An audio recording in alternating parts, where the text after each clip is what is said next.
Hello children, I hope you had fun creating your own rainbow colored under the sea animals and corals using scissors. Let's read a book about worries. But before that, I have a question.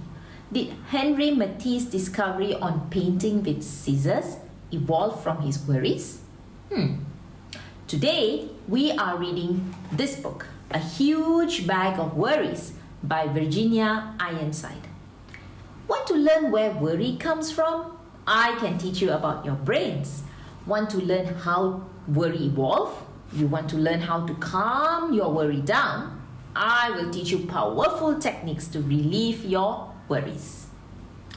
So, what worries you? Did you know that everyone worries? Even grown-ups can worry from time to time.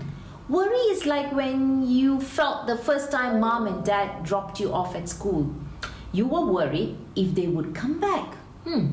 As you didn't understand time yet. Huge Bag of Worries by Virginia Ironside. Illustrated by Rodgers. Jenny has always been happy. She had a lovely mom, a dad, a great brother. But maybe most of the time. But she had a best friend in school, she liked her teacher, and then, of course, there was Loafers. But recently, she's been getting gloomier and gloomier and gloomier. It wasn't just one thing. It was everything. She was worried that she was getting too fat, that Loafers had fleas, and that her best friend was going away. She was worried that she was getting bad marks at school, and she even heard somebody whispering about her in the playground. She worried when her mom and dad had an argument.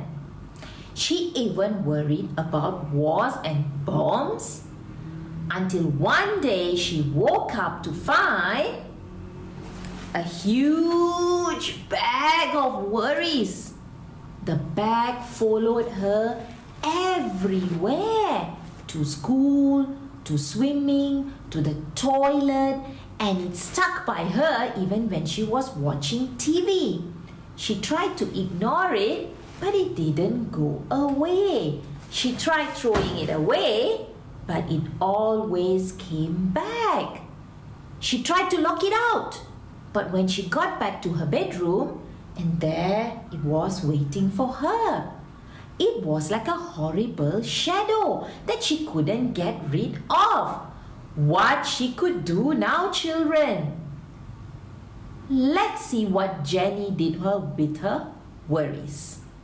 She asked her brother for help, but he was too busy with his computer games.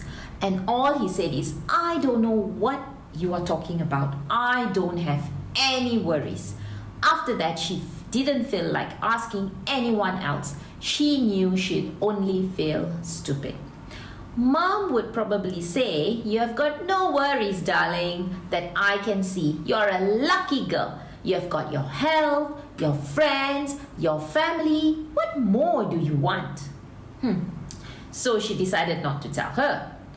Dad might know what to do. But then she thought again. No, Dad has enough worries of his own. She couldn't ask him. Do you ever feel like Jenny? Who do you share your worries with, children? Here, I share my worries with my friends. I write down my worries in my journal. I also have a worry monster and a worry box. Then I write my worries and I leave it there. Every day, things got worse. The bag got bigger and bigger and bigger. She couldn't sleep because it kept tossing and turning beside her all night. To make things worse, the bag dragged her feet so much when she was walking to school that she was late and the teacher was cross. Jenny couldn't tell her what happened. And anyways, she knew what she would say. You have got too many worries. In future, leave the bag at home. When Jenny told her best friend about the bag, she suggested that Jenny lock it up in a cupboard and try not to think about it.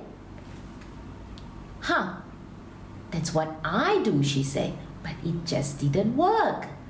Even Loafers couldn't help. He tried his best and he barked like mad. Woof, woof, woof. But the bag stood its ground. One morning, Jenny woke up, got dressed, and walked down the road. She had enough. The tears were rolling down her cheeks. She sat on a garden wall and put her head in her hands. She thought that she had to live with the bag forever. She then heard a voice, and looking up, she saw the kindly face of the old lady who lived next door. "Goodness," said the old lady, "what on earth is that huge bag of worries?" she asked. Through her tears, Jenny explained how it had followed her for weeks, and it just got bigger and bigger, and it just won't go away. "Now, let's open it up and see what's inside," said the kind old lady. But Jenny said she couldn't. If she opened the bag, she's worried that the worries would jump out, and who knew what might happen. "Nonsense," said the old lady firmly. "There's nothing to worry. A worry hates more than being seen.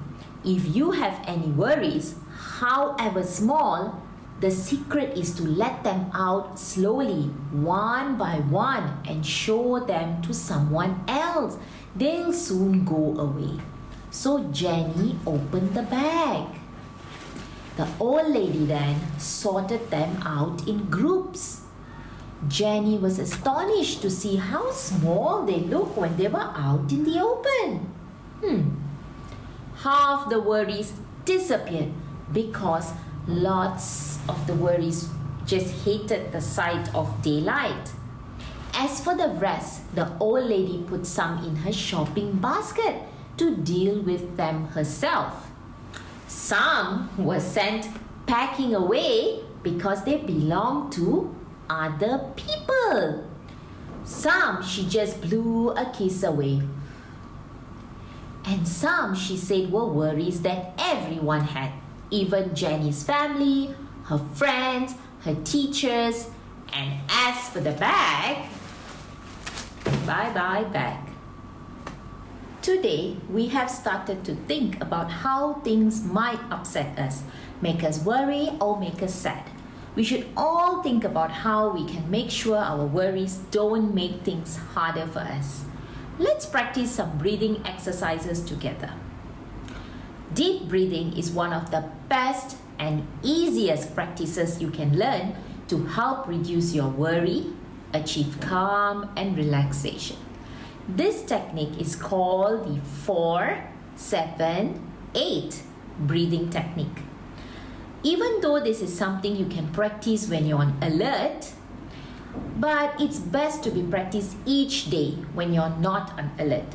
Practice this exercise each morning and every evening for 5 to 10 minutes, and you will start retraining your brain and yourself to become calmer.